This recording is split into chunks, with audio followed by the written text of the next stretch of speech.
How to reset preference settings on Sketchbook application. So hello guys, welcome back to my YouTube channel. In this video I'll be showing you how you can easily reset your preference settings on your Sketchbook application.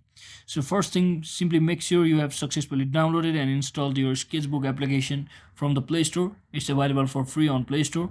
So once you're inside here, just if you have already created a lot of changes on your application and which you did not want, and if you want to change the settings to the original or revert back to the previous settings, you can simply click on this menu option at the top left corner, and once you're inside here you can see the preference options. Just click on it and scroll all the way down until you see this reset preference settings. So what it does is it basically reverts all of your settings back to its original.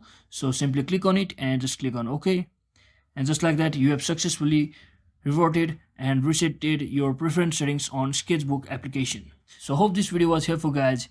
If it was, don't forget to like and subscribe to the channel. See you on the next one.